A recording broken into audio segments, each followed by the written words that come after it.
5 or 6 months I thought I was gonna do turned into an extra 2 years. End up doing almost 2.5 years on a 1 and 3, so I almost did the whole 3 years.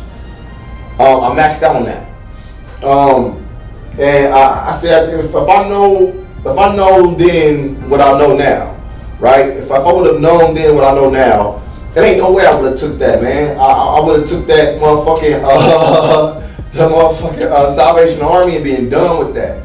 Because it's just so much that goes against us felons.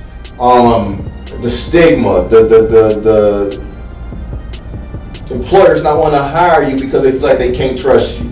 The not being able to protect yourself, as I feel like it's every human right to be able to protect themselves, and you can't own firearms, you can't own a lot of things, man. You can't do a lot.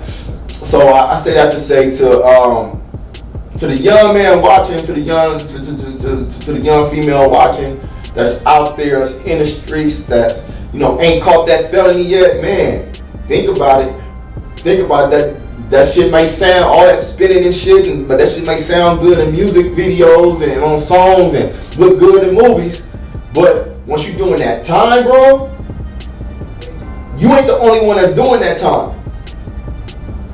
It ain't a pay number, and a pay number is what prison give you if you're able to get a job. In order to get a job, you gotta stay out of trouble. You can't get into no fights. You gotta work your way up from level 3 or 4 all the way up to level 2 or 1, which takes months, sometimes years before you get there. And once you get there, you gotta maintain that status. So it's really like, you gotta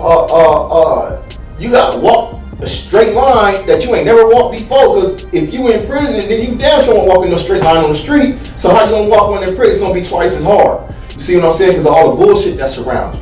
So let's say you do make it to that pay number. Ain't a pay number in prison that pay you enough to buy a TV, to buy a hot pot to cook your food in, to buy an MP3 player to put your music on, to buy headphones to listen to your MP3 player, to buy a fan. Because nigga, when it's hot in them deserts, in the prison deserts, nigga, when it's hot, they ain't turning on no AC.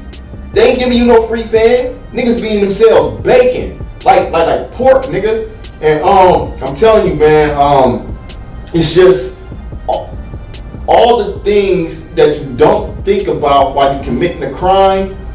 If you could train your mind to play out that tape, to play out the whole thing, play out the whole scene, nigga.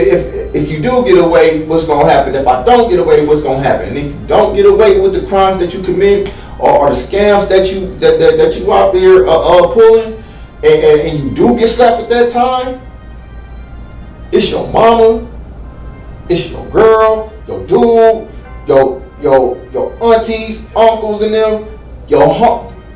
Half of the time, man, I have met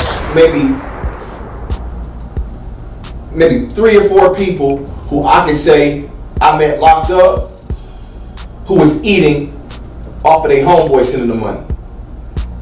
Only about 3 or 4, and them niggas was high profile cases, had money.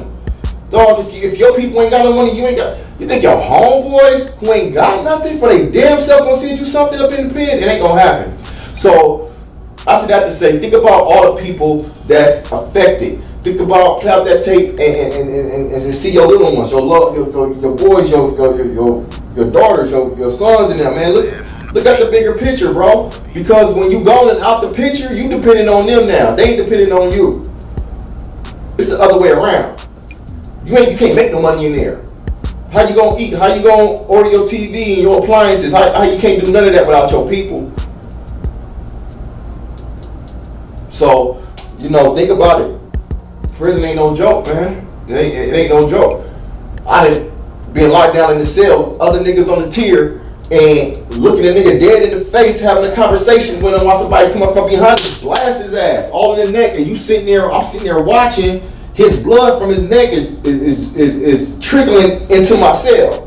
Now I gotta clean up another man's blood. Out my cell, they fight for life for him. He died on the way in the air, on the way to the hospital. Charged with murder. This video from February of 2016 is a central part of the case. Thurgood and two men identified as Anthony Williams and Tarek Goycochea walk into a cell. 6 minutes later, Williams and Goycochea walk out and then back in. Williams drags Thurgood out of the cell. Then Goycochea drags him. Thurgood is beaten and allegedly stabbed 52 times. Less than a minute later, as officers arrive, Williams and Goycochea give each other props. He probably got letters from his girl that night. Probably ordered big zoom zooms and wham whams, big commissary. He ain't gonna have none of that. None of that. Not a little pastor fool with whatever the fuck, I forgot what they call him, but the head of the religious services in prison. Now they gotta call your family, the rabbi, whoever they got working up there. Now they gotta call your people and say, hey, he ain't making it home. He ain't making it to that release date. He ain't making it to that parole board. Or motherfucker gotta call your people or you gotta call your people from the home and say, hey, look, remember my date was 2 or 3 years away. Oh shit, I just called a body. I just called a holler. Shit, hang it up. I ain't coming home. Yeah, that's devastating. Ain't no winners in there. Now, trust and believe. I know it's lock my body, can't trap my mind, right? You got people in prison who has made millions from writing books. You got when you get cuffed up and your wrist is cuffed in jail, especially in court, they got this little box they put in the center of the cuffs so that an inmate can't, fuck with the cuffs and try to wiggle his way out. It's a little box that lock in between there. And that motherfucker got a key too. A prisoner invented that from prison. It made itself a millionaire. So I'm not saying just because you're in prison that the opportunities are gone. I'm just saying it ain't no winners in prison. If you went to prison, that means that you lost out here somewhere. You lost. So yeah, that's about as real as I can keep it, man.